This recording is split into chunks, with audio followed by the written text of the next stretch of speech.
हरे कृष्णा।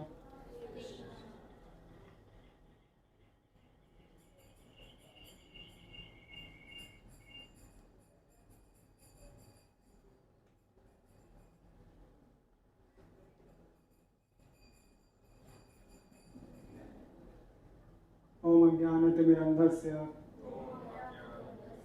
ज्ञानाञ्जनशलाकया चक्षुरुन्मिलितं येन तस्मै श्रीगुरवे नमः। श्रीचैतन्यमनोभीष्टं स्थापितं येन भूतले स्वयं रूप कदा मह्यं ददाति स्वपदान्तिकाम्। वन्देऽहं श्रीगुरौ श्रीयुतपदकमलं श्रीगुरुन् वैष्णवांश्च श्रीरूपं साग्रजातं सगण रघुनाथान्वितं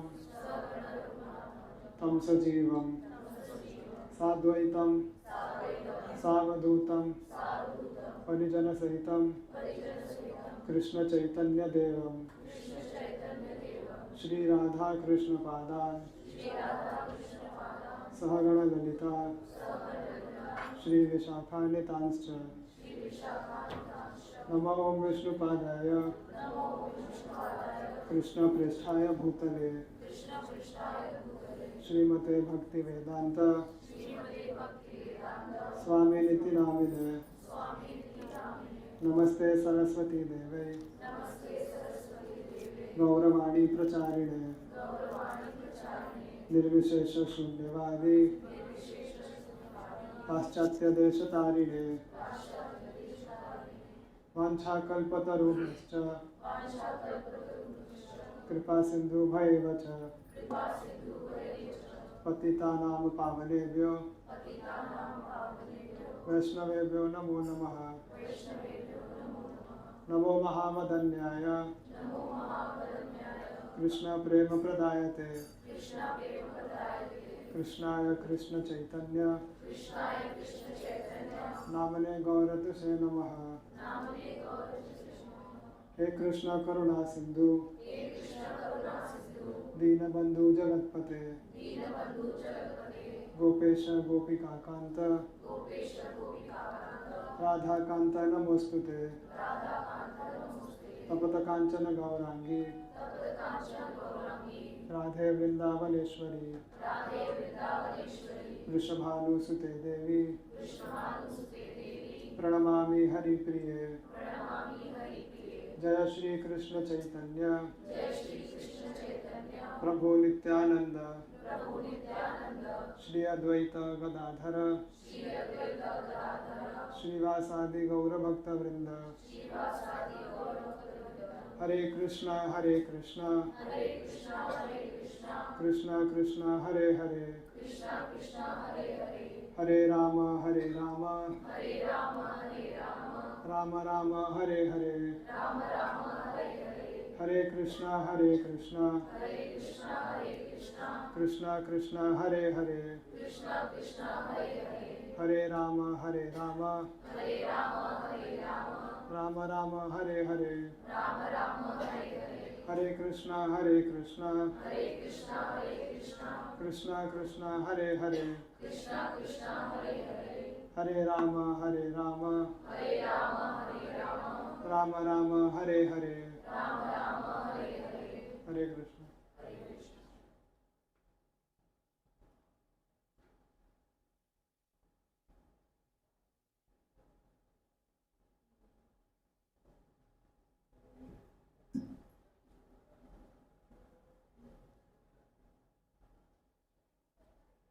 आज कौन सा मैच है आईपीएल का?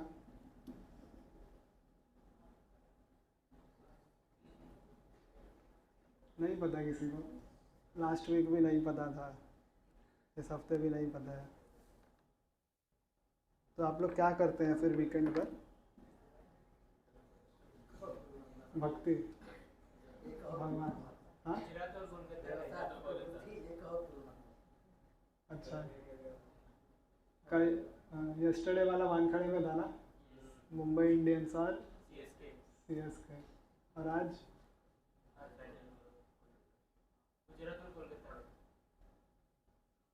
ठीक है.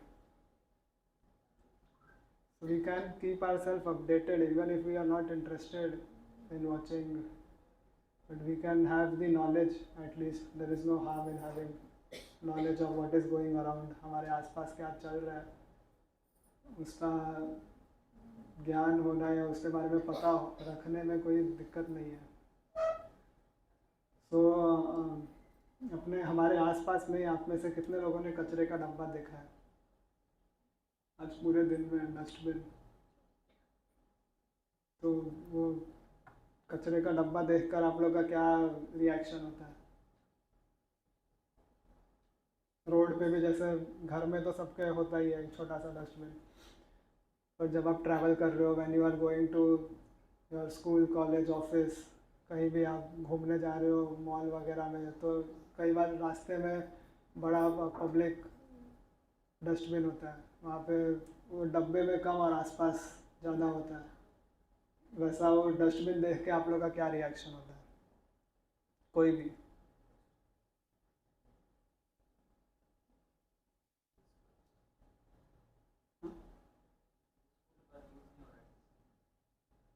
अच्छा, इतना अच्छा रिएक्शन होता है, यूजफुल बट यूज नहीं.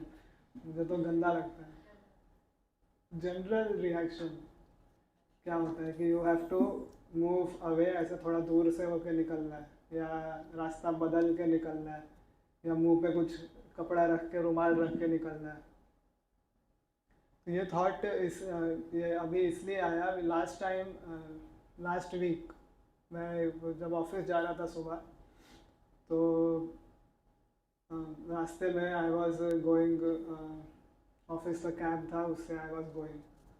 सो जब रास्ते में एक जगह पे सिग्नल पड़ा and the cab stopped at the signal, तो वो सिग्नल के बगल में ही रोड में there was a very big dustbin and there were BMC people who were cleaning.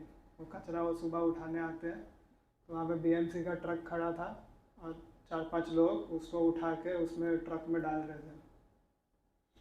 तो उसी समय वहाँ से एक पर्सन गुजरा वॉकिंग, और उसने यहाँ पे डब्बा है कचरे का एंड ही वाज वॉकिंग, और उधर नज़दीक आते ही उसने एकदम अजीब सा रिएक्शन दिया to those people who were picking up that thing.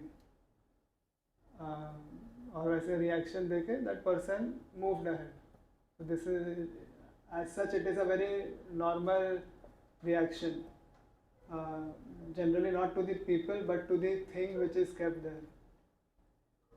तो उसी समय जब दैट पर्सन मूव्ड अहेड, तब मेरे माइंड में एक थॉट आया कि एक्चुअली वहाँ पर जो भी चीज़ें पड़ी हुई है, जो वहाँ पे कचरा है, वो है किसका? हमारा ही तो है.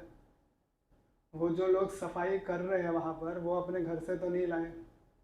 That is our byproduct. हमारे दिनचर्या से जो चीज़ें निकलती हैं, वो वही चीज़ है जो वहाँ पे जमा हो गई है, जिसको अब हमें स्वयं देख के घिन आ रहा है. So that is a realisation which we should have, कि हमारा जो ये शरीर है, इसके द्वारा त्याग किया गया कोई भी वस्तु उपयोगी नहीं होता. आप स्वयं भी इस चीज़ का अनुभव कर सकते हैं कि अगर आपके शरीर के किसी भी हिस्से से कोई चीज़ अगर निकले, तो क्या वो आप किसी दूसरे को ऑफर कर सकते हो? आँख में से, नाक में से, मुंह में से, कान में से, कहीं से भी कोई भी वस्तु अगर बाहर आए, तो क्या आप वो किसी को दे सकते हो? तो जब हमारा पूरा शरीर का जो आउटपुट है वही कचरा है, तो हम बाहर की जो भौतिक चीज़ें हैं या दूसरों को देखकर ऐसा कैसे सोच सकते हैं कि ये वो कचरा जो है डस्टबिन वाला वो अलग है और हम उससे अलग हैं? क्योंकि कई बार जो ऊपर का मैल है वो तो साफ़ किया जा सकता है, लेकिन जो आंतरिक मैल है उसे साफ़ करना मुश्किल होता है. वो बीएमसी वाले जो सफाई कर रहे थे, वो तो उठा के ले गए, वहाँ पे हम पूरे दिन में फिर भर देंगे, अगले दिन आकर वो फिर उठा ले जाएंगे, तीसरे दिन हम फिर भर देंगे. तो ये जो हमारा एक प्रोसेस है, हमारा जो एक क्रम है रोज का कचरा क्रिएट करने का, उसके ऊपर विचार करना ज़्यादा आवश्यक है, या जो लोग उस चीज़ को साफ करने में हमारी मदद कर रहे हैं उनको देखकर घृणा करने में ज़्यादा आवश्यक है। So in our daily life we should be very cautious कि हम किस चीज़ में, किस संदर्भ में, किसके साथ कैसा व्यवहार करते हैं। तो ये जो अभी मैं चीज़ बता रहा हूँ ये इस सेशन से रिलेटेड नहीं है, but this is practical thing which I observe while going to office. तो ऐसा हमें अपने जीवन में जो हमारा कॉन्शियसनेस है, जो हमारी विचारधारा है, उससे हमें हमेशा सजग रहना चाहिए कि हम किस प्रकार का विचार कर रहे हैं, किसके प्रति कैसा विचार कर रहे हैं और कैसा विचार हम नहीं कर रहे हैं। Because our consciousness makes us what we are. हम पूरे दिन में जो सोचते हैं, जो विचार करते हैं, जो चीज़ देखते हैं, वही हमारे व्यवहार में किसी ना किसी दिन बाहर निकलता है। हम जो भी चीज़ बोलते हैं वो हमने कहीं ना कहीं सुना होता है या उसको अनुभव किया होता है या देखा होता है, तभी वो कभी ना कभी हमारे बोल चाल में, रहन सहन में, उठने बैठने में, खाने पीने में वो चीज़ दिख जाती है। Because every time you may not be conscious of what you are doing. तो कई बार आप स्वाभाविक जो चीज़ करते हैं वह आपका असली स्वभाव होता है, इसलिए उसको स्वाभाविक कहा जाता है कि नेचुरली, एक तरीके से what the things which you do naturally is your nature. नहीं तो सोच समझ के कभी कोई इंसान गलत कार्य नहीं करेगा, वो एकदम से ही करेगा। और गलती करना is not a bad thing, but not being able to learn from that mistake is a bad thing. So this was just an observation. So I thought I should share या discuss. और एक दूसरा एक चीज़ और था, अभी दो तीन दिन पहले हमने हनुमान जी का जन्मोत्सव मनाया। हनुमान जयंती कहते हैं जिसको कि नॉर्मल लैंग्वेज भाषा में, बोलचाल की भाषा में हनुमान जयंती, लेकिन वो है हनुमान जन्मोत्सव, जिस दिन हनुमान जी का जन्म हुआ। तो ये जो हनुमान जयंती है, इस बार मैंने ऐसा निजी अनुभव किया कि हमेशा हनुमान जयंती इतना धूमधाम से नहीं मनाया जाता था जितना इस साल मनाया गया। अब उसके पीछे क्या कारण है, क्या नहीं है, ये तो किसी को नहीं पता। लेकिन उसमें भी जब हम किसी देवता की या किसी भक्त की जन्मोत्सव, किसी देवता का या किसी भक्त का अगर हम जन्मोत्सव सेलिब्रेट कर रहे हैं तो उसकी भी एक मर्यादा होती है। अब मैं उसे हनुमान जयंती वाले दिन, छुट्टी तो था नहीं, offices and everything was working, तो इवनिंग में when I was returning from office, तभी चैम्बूर में हम लोग के घर के बाहर से एक वो निकल रहा था, जुलूस, हनुमान जयंती का वो जुलूस निकल रहा था। और वहाँ पे उसमें कई सारे लोग थे जो हनुमान जयंती, सोकॉल्ड हनुमान जन्मोत्सव का सेलिब्रेशन कर रहे थे। तो उसमें बड़े बड़े झंडे लेकर और 2500 लाउड स्पीकर लगाकर, उसमें गाने बजाकर, और उसमें बड़ा आगे एक ट्रक चल रहा है जिसमें 10-15 लाउड स्पीकर लगे, बीच में 10-15 लोग हैं जिनके हाथ में बड़े बड़े झंडे हैं। फिर पीछे एक ट्रक है जिस पे हनुमान जी का विग्रह रखा है, और वो विग्रह भी कैसा, इलेक्ट्रॉनिक वाला। वो इलेक्ट्रॉनिक, वो आप लोग ने मेले में देखा होगा, वो ऐसे ऐसे हाथ हिलता रहता है, ऐसे ऐसे करके नौटंकी जो होती है।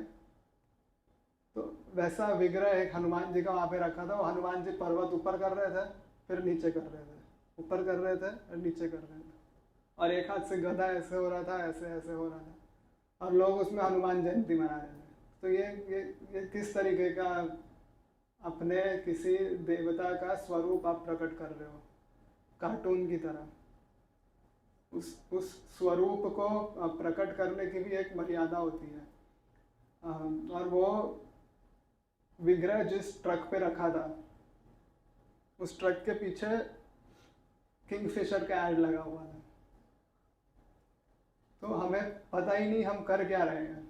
ये मेरे घर के बाहर से जो लोग चेंबूर में रहते हैं, मे भी उन्होंने देखा होगा या नहीं, लेकिन ये रोड के बाहर से निकल रहा था, लोग बहुत धूमधाम से सेलिब्रेट कर रहे थे, जय हनुमान सब कर भी रहे थे। उसमें वो लोग वड़ा पाव खा रहे हैं, स्नो स्प्रे मार रहे हैं, एक दूसरे के ऊपर वो चमकी होता है वो उड़ा रहे हैं। तो हम किस प्रकार से अपना त्यौहार मनाते हैं और हम किस प्रकार से अपने देवताओं का सम्मान करते हैं, या हमारे अंदर कितनी मर्यादा है अपने त्यौहार को मनाने की, या अथवा हमारे अंदर कितना समझ है या समझ रह गया है त्यौहार को मनाने का, इसके ऊपर भी विचार करने की बहुत आवश्यकता है। तो हम कोई भी अपना अगर कार्य करते हैं तो उस कार्य को करने का जो तरीका है उसे हमें कभी नहीं भूलना चाहिए, क्योंकि दुनिया इस चीज़ को देखती है।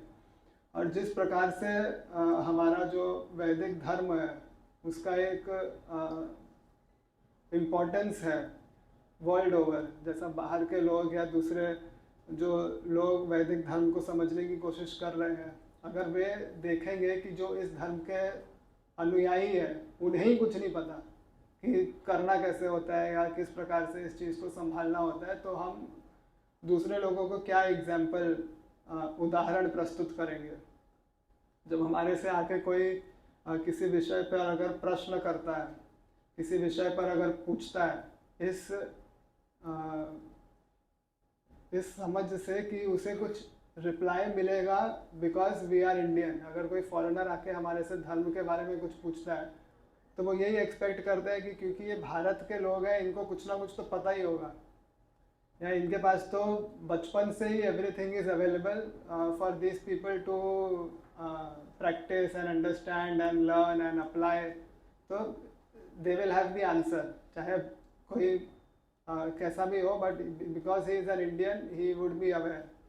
बट आज के समय में कैसा हो गया है कि जो बाहर के लोग होते हैं उन्हें ज़्यादा जानकारी होती है और हमारे पास वो जानकारी का अभाव हो गया है, क्योंकि हमने उस चीज़ का अध्ययन करना या उस चीज़ को उतना सीरियसली लेना छोड़ दिया है, गंभीरता से लेना छोड़ दिया है हमने।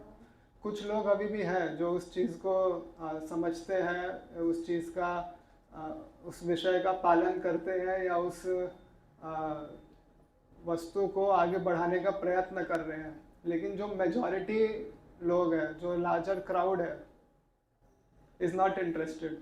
और जब आपको इंटरेस्ट नहीं होगा किसी चीज़ में तो आप उस चीज़ का बस एक दिखावा ही करोगे, and that show off shows, वो दिखता है कि गंभीरता है या बस ऊपर से शोबाजी है क्योंकि ट्रेंड में चल रहा है। अभी जैसे हनुमान जयंती इस बार जो सेलिब्रेशन हुआ वो ट्रेंड के वजह से था।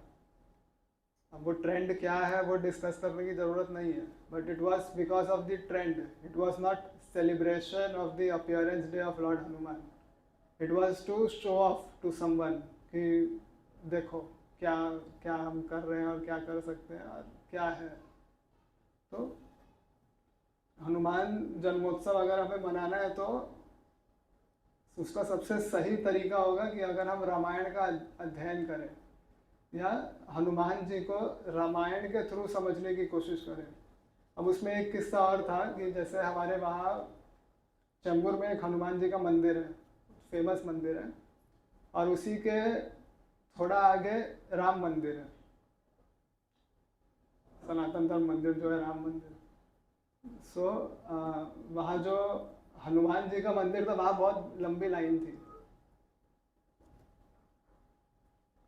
Because people wanted to take darshan of Hanuman ji उस दिन, हनुमान जयंती के दिन। तो वहीं पर लाइन में एक बूढ़ी मैया खड़ी थी और उनके साथ उनका परिवार का कोई खड़ा था। तो शी सेड टू हर सन कि इधर हनुमान जी का बहुत लाइन है, एक काम करते हैं उधर राम मंदिर में जाके दर्शन कर लेते हैं। तो वो जो उनके साथ में लड़का था, वे भी उनका पुत्र होगा, वो बोलते हैं अरे हनुमान जयंती है राम मंदिर में क्यों जाए। भैया बोली राम मंदिर राम दरबार में साइड में हनुमान जी होते तो है। तो बोला नहीं वो बहुत छोटे से होते हैं, इधर बड़े वाले। तो ऐसा ऐसा हम सोचते हैं। तो अगर आप हनुमान जयंती के दिन राम मंदिर में भी चले जाओगे तो it is in a way better. पर हाँ, लक्ष्य वही है। पर हमारा कारण हनुमान जी के पास जाने का क्या है कि बड़ी वाली के पास हम गए थे, छोटे वाले के पास हम नहीं गए थे। तो ऐसी ऐसी चीज़ें जब आपको पता चलती है या जब आप स्वयं अनुभव करते हैं तो यू फील कि मतलब क्या चालू है, कि लोग त्योहार मना क्यों रहे हैं। उनको कुछ समझना है, त्योहार से कुछ प्राप्त करनी है, या त्योहार को समझ के उससे उसका स्वाभाविक स्वरूप में उसको उसका आनंद लेना है और हनुमान जी का या जो भी देवता है उनका गुणगान करना है। तो it is very important to understand. तो वैसे ही जब हम भगवत गीता का अध्ययन करते हैं तो ये भी जो भगवत गीता ग्रंथ है बहुत आसानी से मार्केट में उपलब्ध है। कोई भी जो चाहे 100 रुपये 200 रुपये में जिस भी भाषा में चाहिए आप खरीद सकते हैं। हिंदी, इंग्लिश, मराठी, जो भी चाहिए आप खरीद सकते हैं। लेकिन यहाँ पर महत्वपूर्ण क्या है कि उस ग्रंथ का आप अध्ययन किस प्रकार से कर रहे हैं। पढ़ना, इंग्लिश पढ़ना और हिंदी पढ़ना तो सबको आता है, लेकिन पढ़ के आपको समझ कितना आ रहा है और आप उसको अप्लाई कितना कर पा रहे हैं या आप रिटेन कितना कर पा रहे हैं, that is important. So it is always recommended कि आप इसको किसी अनुभवी गुरु के अंदर इसका अध्ययन करें, किसी परंपरा प्राप्त गुरु के सानिध्य में बैठकर इसका अध्ययन करें। क्योंकि इस ग्रंथ में कई टॉपिक्स के ऊपर, कई विषयों के ऊपर भगवान ने विस्तार में चर्चा किया है। जो 5 विषय इस ग्रंथ में भगवान ने बताए हैं वह है ईश्वर, जीव, प्रकृति, काल और कर्म। तो इन 5 विषयों के ऊपर अगर हमें ज्ञान प्राप्त करना है या कुछ भी समझना है तो हम इस ग्रंथ का सहारा ले सकते हैं। और इस ग्रंथ को एक उपनिषद की संज्ञा भी दी गई है। गीतोपनिषद के नाम से भी इस ग्रंथ को जाना जाता है। And it is also considered to be the summary of what is prescribed in all of the Vedas. तो वेदों में जिस भी चीज़ का ज्ञान दिया गया है उसका सार आपको इस ग्रंथ में मिलेगा। और कुछ ऐसी चीज़ें भी मिलेंगी जो वेदों में नहीं है, क्योंकि ये जो ग्रंथ है स्वयं भगवान के मुख से प्रकट हुआ है। भगवान ने स्वयं कुरुक्षेत्र की भूमि में इस गीता का ज्ञान अर्जुन को दिया है। तो इसके अध्ययन की श्रृंखला में हम लोग तीसरे अध्याय पर पहुंच चुके हैं। एंड 3rd चैप्टर का 12th वर्स तक last time we had completed. But it is very important ये भी जानना या समझना बहुत महत्वपूर्ण है कि हम जैसे जैसे आगे बढ़े हम पीछे की चीज़ को छोड़ ना दें। जैसे दूसरा अध्याय जो हमने पढ़ा था, दूसरे अध्याय में भी कई महत्वपूर्ण विषयों के ऊपर हमने चर्चा किया है। जैसे जीवात्मा क्या है, कर्म क्या है, अष्टांग योग क्या है, उसके ऊपर हमने टच किया था। फिर स्थित प्रज्ञ की स्थिति क्या होती है, निष्काम भाव से कर्म कैसे करना है, उसके ऊपर डिस्कशन दूसरे अध्याय में हमने किया था। फर्स्ट चैप्टर जब हम स्टडी कर रहे थे तो उसमें जो युद्ध भूमि में अर्जुन ने युद्ध करने से क्यों मना किया वो हमने वहाँ पर उसका डिस्कशन देखा था। तो पहला जो अध्याय जनरली होता है उसे लोग बहुत हल्का समझते हैं। उनको लगता है कि this is not an important chapter, क्योंकि उसमें एज सच लोगों को कुछ दिखता नहीं है पढ़ने लायक या समझने लायक। लेकिन फर्स्ट चैप्टर जो है, पहला अध्याय, is one of the most important. ये चीज़ मैं पहले भी बता चुका हूँ, because that is the chapter which can be considered to be the problem statement. Problem शुरू पहले अध्याय में हुआ। अर्जुन को जो दिक्कत हुआ अपने संबंधियों को देखकर वो पहले अध्याय में हुआ। उसके बाद उसका सल्यूशन 2nd 3rd चैप्टर से भगवान ने देना प्रारंभ किया। तो अगर हमें पता ही नहीं होगा कि प्रॉब्लम क्या है तो हम सल्यूशन पढ़ के क्या समझ लेंगे। सल्यूशन हमें समझ में तो आएगा, लेकिन अगर कोई प्रॉब्लम पता रहेगी तो सोल्यूशन अप्लाई किधर करना है वो भी आसानी से समझ में आ जाएगा. तो इट इज़ लाइक एक एक शब्द, एक एक पन्ना, एक एक पृष्ठ इस ग्रंथ का महत्वपूर्ण है. एंड इट इज़ नॉट कि हम किसी चैप्टर को या किसी श्लोक को छोड़ के आगे बढ़ सकते हैं. तो जो दूसरा अध्याय था उसका एक अगर रिवीजन करना है तो उसके लिए आज मैं कुछ वीडियोस देख रहा था. तो सोल वाला जो टॉपिक है उसका अगर एक छोटा सा रिवीजन 5-10 मिनट्स का अगर हम करें, इस वीडियो के थ्रू आप लोगों से प्रश्न नहीं करूँगा मैं, क्योंकि कुछ लोग फिर वो डर जाते हैं कि I am a regular participant तो नाउ ही विल आस्क कि बताओ क्या पढ़ा था. तो but actually that should be the way. उससे क्या होता है, if the participants are active, then even the speaker feels that he or she should give more, because he is getting reciprocation from the people who are attending. But अगर reciprocation नहीं होगा सामने से तो जो बोलने वाला है उसे भी लगेगा कि फिर ऊपर से घुमा दो. जैसे स्कूल में जो टीचर्स होंगे उनको अनुभव होगा, अगर क्लासरूम में पार्टिसिपेशन नहीं होता so then they just finish the chapter and leave. छोड़ो इनको, ये चैप्टर 5 मार्क का आएगा, इसमें से ये चीज़ें पढ़ लो, इम्पोर्टेंट है, चैप्टर ओवर.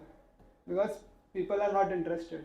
लेकिन अगर जो स्टूडेंट्स हैं उनको इंटरेस्ट होता है तो चाहे वो चैप्टर नॉन इम्पॉर्टेंट हो लेकिन उसको पढ़ाने में फिर टीचर को मज़ा आता है. वो डिटेल में he or she will teach and he will tell, even he will give information of even what is not required. जो आगे के स्टैंडर्ड्स में पढ़ाया जाने वाला है वो भी बता देते थे कि मेरे साथ तो ऐसा होता था, टीचर्स ऐसा करते थे. जो चीज़ नेक्स्ट क्लास का होता था वो भी बता देते थे कि ये तुम 9th में ऐसा पढ़ोगे और अभी ऐसा है. So that develops because the people who are sitting are interested. तो लेकिन आज तो वो वैसा क्वेश्चन आंसर नहीं करेंगे, वीडियो के थ्रू ही चलते हैं. डिस्क्रिप्शन ऑफ द सोल और इम्पोर्टेंस ऑफ द सोल के ऊपर 3 या 4 वीडियोस है जो मैंने इंटरनेट से निकाला है. तो आप लोग का एक रिवीजन हो जाएगा, या जो लोग आज पहली बार आए हैं they will get an idea. The video is in English, लेकिन आई थिंक आप लोग को समझ में आ जाना चाहिए.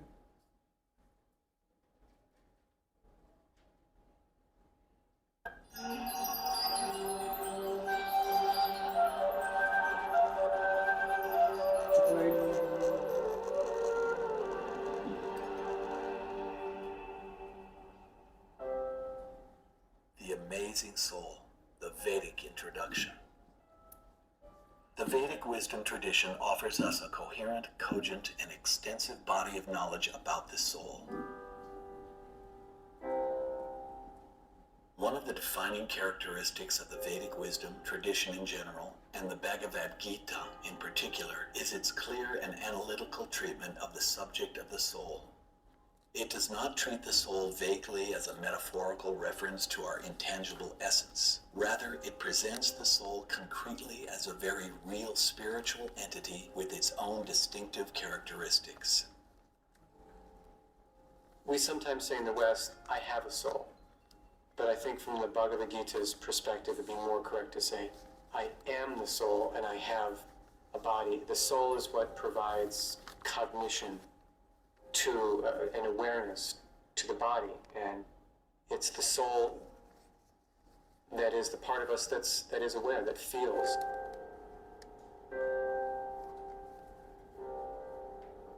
The amazing soul, consciousness personified. Consciousness does not originate in the brain. Then where does it originate? The Bhagavad Gita explains that it originates from the soul. यथा प्रकाशयत्येकः कृत्स्नं लोकमिमं रविः क्षेत्रं क्षेत्री तथा कृत्स्नं प्रकाशयत् Bharat. The Bhagavad Gita 13.34 illustrates the relationship between the soul and consciousness with a vivid example. O son of Bharata, as the sun alone illuminates all this universe, so does the living entity one within the body, illuminate the entire body by consciousness. This verse indicates that just as the sun illuminates the universe, the soul illuminates the body with consciousness. This implies that just as sunlight is the symptom of the sun, consciousness is the symptom of the soul.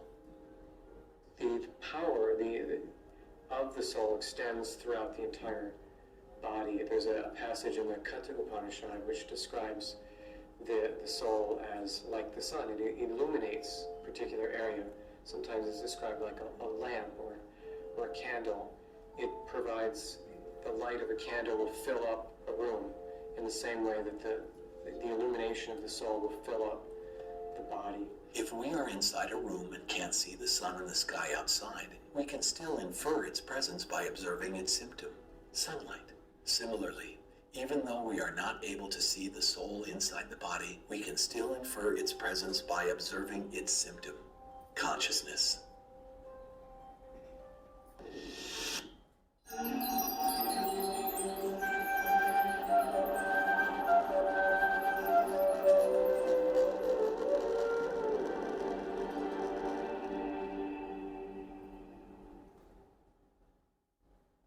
The amazing soul, non-material. According to Vedic wisdom, the soul is essentially non-material, meaning it is not made up of matter and hence cannot be affected by matter. नैनं चिन्तन्ति शस्त्राणि नैनं दगति पावकः न चैनं क्लेदयन्त्यापः न शोषयति मारुतः. The Bhagavad Gita makes this point very categorically clear in chapter 2, verse 23. It states, "The soul can never be cut to pieces by any weapon, nor burned by fire, nor moistened by water, nor withered by the wind." In this verse, the Bhagavad Gita gives us a vivid sense of the spiritual nature of the soul. So there's many sort of key verses in the Bhagavad Gita that describe this, particularly in the second chapter, because it's in the second chapter that Krishna really begins his argument with Arjuna as to why he should fight this battle. And his first point that he makes is that it's a fact that no one really is going to die anyway. Even if you slay the body, you're not destroying the soul. It will just simply go somewhere else, into another body. So he begins to develop Krishna begins to develop a perspective or a point of view on what the nature of this thing called the Atman is. And the nature of the Atman is that it's, as I said, it's eternal. It's totally unaffected by the body and by the mind. It's entirely different or separated from them. Anything that happens to the body or to the mind is not in reality happening to the self. The statement that the soul is not affected by the various common agents that affect the material body, that is, weapons, fire, water, and wind, conveys an understanding of what it means for the soul to be beyond matter.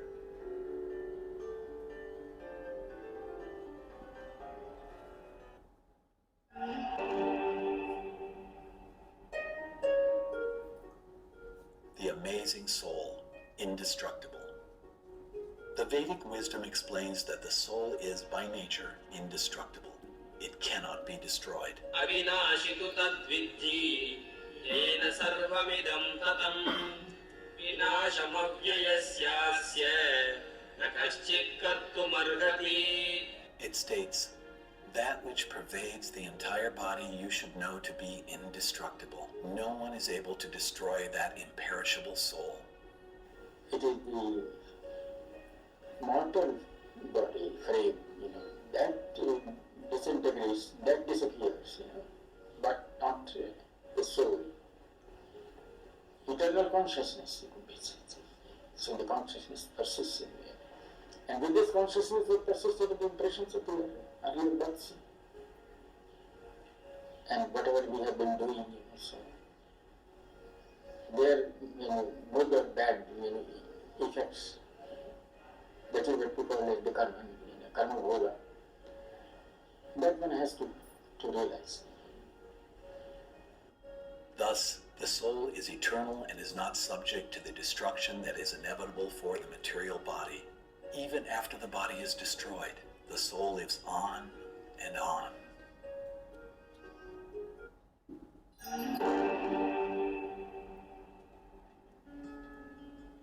The amazing soul, spiritual entity. The Vedic library states that the body and the soul are fundamentally different. वासांसि जीर्णानि यथा विहाय नवानि गृह्णाति नरोपराणि तथा शरीराणि विहाय जीर्णानि अन्यानि संयाति नवानि देहि. Here in the 22nd verse of the second chapter, the Bhagavad Gita states, as a person puts on new garments, giving up old ones, the soul similarly accepts new material bodies, giving up the old and useless ones. It's a very powerful simile in which we throw out clothes which are of no more use to us and take on and rejoice in new ones. So that death is not really time to feel sad. We're only discarding stuff which we don't need anymore and which we really are moving on to bigger and better things and nicer things. And that's meant to comfort all of us. But the Bhagavad Gita is probably the central place one would go to when one thinks about eternal life, the reincarnation, as well as the end to the process of reincarnation. The cycles of coming and being and dying come to an end at some point, and that is moksha, of course. So the Bhagavad Gita would be the classical center, the place to go to for all these ideas. By comparing the material body with a dress that is periodically discarded or replaced, the Bhagavad Gita highlights the temporary nature of the relationship between the body and the soul. The impermanence of this relationship underscores that the body and the soul are fundamentally and categorically different entities. It is this radical difference between the body and the soul that makes possible the transfer of the soul from one material body to an entirely different material body, a transfer that is essential for reincarnation to take place.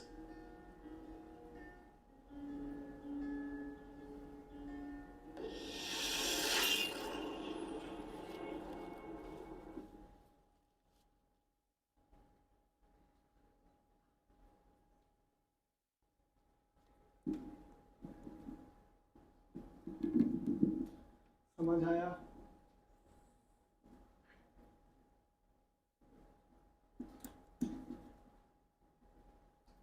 So these things we had discussed in detail जब हम second chapter को पढ़ रहे थे. The nature of the soul, the position where the soul resides.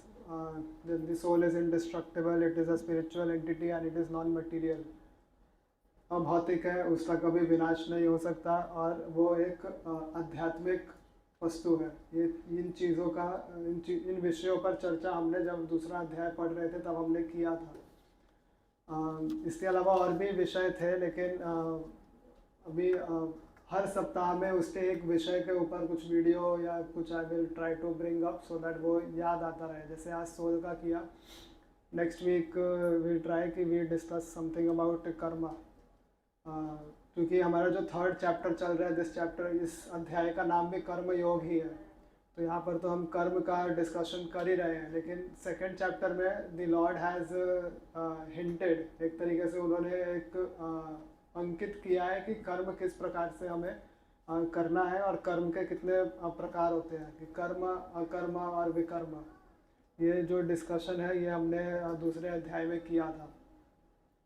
जब तीसरे अध्याय का डिस्कशन करते हुए जब हम 13th वर्ष तक पहुँचे हैं, तो यहाँ पे the most important thing which we had discussed initially, इस अध्याय के प्रारंभ में हमने जिस चीज़ को सबसे पहले समझा था वो था कि अर्जुन इस अध्याय के प्रारंभ में फिर भ्रमित होता है, फिर कंफ्यूज होता है, थिंकिंग दैट दूसरे अध्याय में भगवान ने इतने सारे मार्ग बता दिए कि ही इज़ थिंकिंग कि उसके लिए कौन सा है.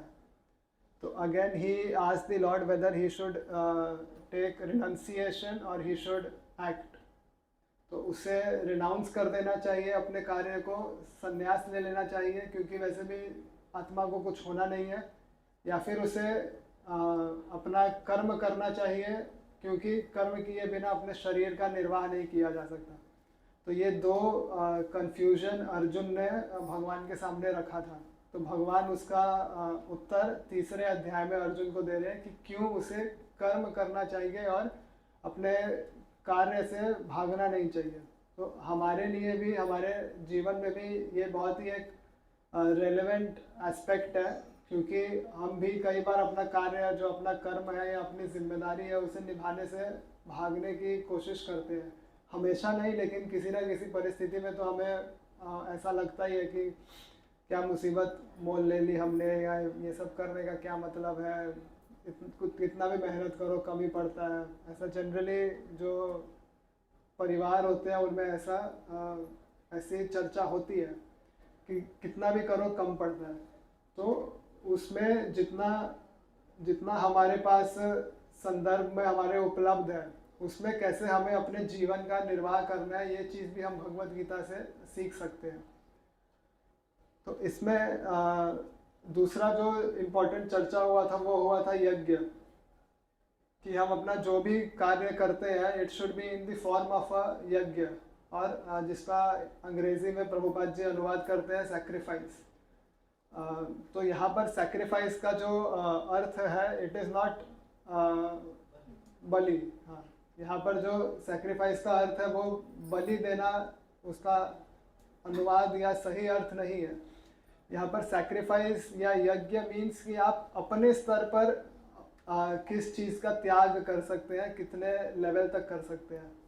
जैसे अभी आप लोग यहाँ पर आए हैं, संडे को इवनिंग में सेशन आप लोग अटेंड करने आए हैं। ये बहुत कम लोग ऐसा सोचते हैं। जनरली संडे को इवनिंग में या संडे नाइट में पीपल विल प्रेफर कि जुहू बीच पे जाके पानी पूरी खाए, उसके बाद वहाँ से पानी में थोड़ा रेत लगा के वहाँ से फिर मूवी देखने जाए, फिर रात को घर जाए, सुबह उठ के ऑफिस चले जाए। तो that is what they enjoy. लेकिन यहाँ पे यज्ञ या सैक्रिफाइस का अर्थ क्या होगा कि आपका मन आपको जो करने को कह रहा है, यदि वो गलत है तो आप अपने मन को किस प्रकार से रोक के सही कार्य करने का प्रयत्न करते हो, दैट इज सैक्रिफाइस। जैसे अभी आप लोग यहाँ पर आए हो, आपने अपना समय सैक्रिफाइस किया है for this programme. You could have used this time to do anything else. आप पिक्चर देखने के लिए, घूमने के लिए, कुछ खाने पीने के लिए, कुछ भी करने के लिए यूज़ कर सकते थे, but you sacrificed your time to attend this programme and gain some knowledge. और भगवान यहाँ पर इसी प्रकार के यज्ञ की चर्चा कर रहे हैं कि आप अपना समय कैसे भगवान की सेवा में सैक्रिफाइस करते हो, कैसे आप उस अपने जीवन को यज्ञमयी बनाते हो। यज्ञमयी का अर्थ यहाँ पर हुआ कि आप अपना जो भी कार्य आप कर रहे हो, वेदर यू आर स्टडिंग, या आप जॉब कर रहे हो, या आप बिजनेसमैन हो, या आप हाउसवाइफ हो, या आप कुछ भी हो, उसमें जो भी आपका कार्य है उस कार्य को करते हुए किस प्रकार से उस कार्य से आने वाला जो फल है वो आप भगवान की सेवा में इस्तेमाल कर रहे हो या समर्पित कर रहे हो। सो दैट इज यज्ञ। अपने पर्सनल लेवल पे हर कोई यज्ञ कर सकता है, बस उसमें इच्छा होनी चाहिए यज्ञ करने की या अपने चीज़ों को सैक्रिफाइस करने की। सो दैट इज बीइंग उस चीज़ का एक बहुत ही विस्तार पूर्वक डिस्कशन 12th वर्ष तक हमने किया है। तो उसमें और जो दूसरे प्रकार के यज्ञ है उसके ऊपर भी चर्चा हमने किया था। जैसे कि अभी कलयुग में जो संकीर्तन यज्ञ है उसकी प्राथमिकता है। सो दैट इज़ द यज्ञ विच इज़ रिकमेंडेड, कि भगवान के नाम का संकीर्तन या भगवान के नाम का जप, इसके द्वारा जो हम यज्ञ करते हैं, दैट इज़ द यज्ञ और sacrifice which is prescribed for this age. बाकी और भी कई प्रकार के यज्ञ होते हैं, देव यज्ञ, पितृयज्ञ, निर्यज्ञ, ज्ञान यज्ञ, ऐसे अलग अलग प्रकार के कई सारे यज्ञ होते हैं। लेकिन जो सबसे आसान और सबसे सरल है वो है संकीर्तन यज्ञ। So that is all what we have discussed. उसके बाद यहाँ पर जो 13th वर्स है, यहाँ से भगवान ये बताना शुरू करते हैं कि जो लोग यज्ञ नहीं करते या जो लोग किसी भी प्रकार का सैक्रिफाइस या त्याग नहीं करते, वे लोग किस प्रकार के होते हैं। तो यहाँ पर त्याग का अर्थ जो है दैट इज कि हमें अपने जीवन में कोई भी कार्य करने के लिए जो वस्तुएं उपलब्ध है वो किसी न किसी के कृपा से हमें उपलब्ध है। ऐसा नहीं है कि आप जो भी चीज़ अपने जीवन में प्राप्त करते हो वो 100% आपके श्रम से आपको प्राप्त हुआ है।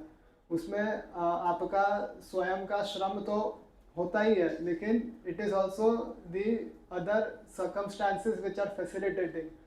जो आसपास की आपकी परिस्थितियां हैं, उन्होंने आपको ऐसा माहौल दिया कि आपने जो भी सोचा है आप उस कार्य को क्रियान्वित कर पाओ। जैसे अगर आपको, जैसे पढ़ाई सबको करनी होती है, लेकिन सबको पढ़ने का एक जैसा अवसर प्राप्त नहीं होता है। किसी को सिग्नल के लाइट के नीचे बैठ के पढ़ना पड़ता है और कोई क्लासेस में बैठ के पढ़ता है।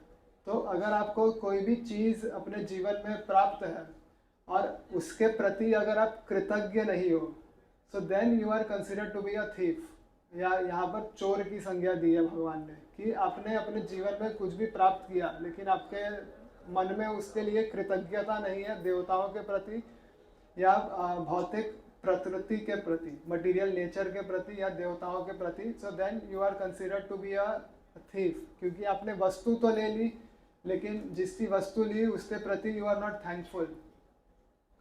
तो that again, being thankful is a type of a yagya. If you are thankful, या अगर आप कृतज्ञ हो कि आपको कोई चीज़ प्राप्त हुई है और आप उसमें से, जैसे कई बार होता है कि लोगों को अगर खुशी होती है किसी चीज़ की प्राप्ति की, तो वो जिसके वजह से मिली है थोड़ा सा उसमें से उसको दे देते हैं।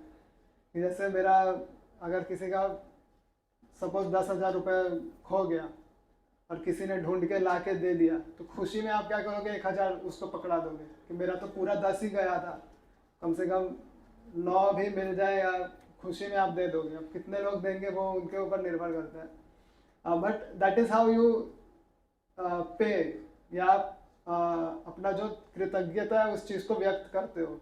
सो that is a very important thing, you should always be thankful. तो उसका डिस्कशन भी यहाँ पर हमने 13th तक किया है।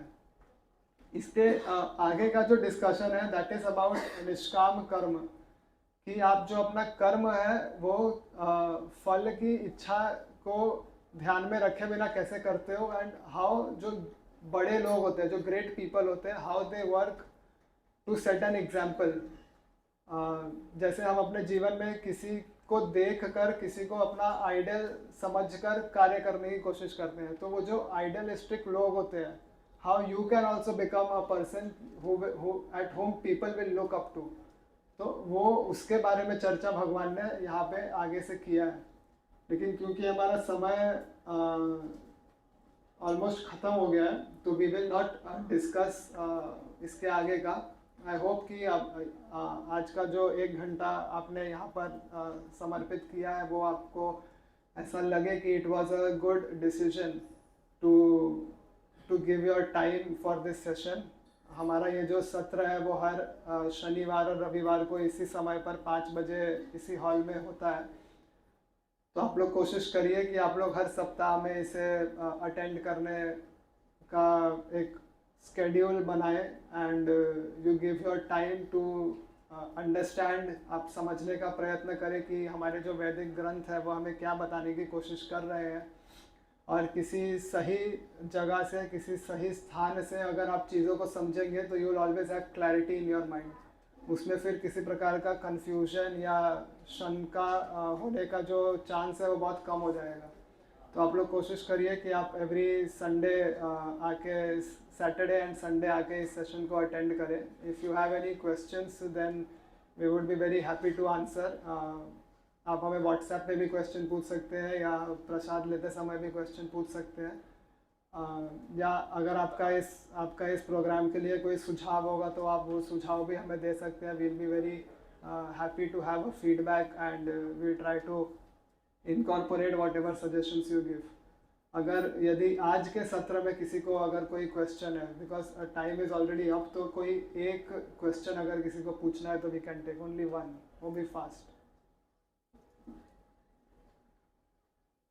क्योंकि बाहर दूसरे सेशन के लोग ऑलरेडी खड़े हैं, तो we have to vacate this room.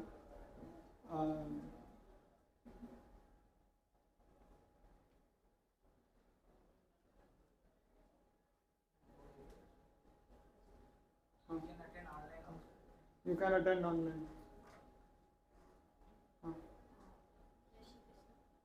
Question थोड़ा डिफरेंट है कि पहले जो चैप्टर्स मिस हो गए वो कैसे वो आप बुक में आप खुद से पढ़ सकते हैं। यूट्यूब पे certain videos of this sessions are uploaded, तो यूट्यूब पे आप देख सकते हैं। यूट्यूब का लिंक आपको हम शेयर कर देंगे, तो you can watch those things वहाँ पे। और आप सेल्फ स्टडी करके अगर आपको कुछ क्वेश्चन होगा तो you can come a little early and we can sit and discuss.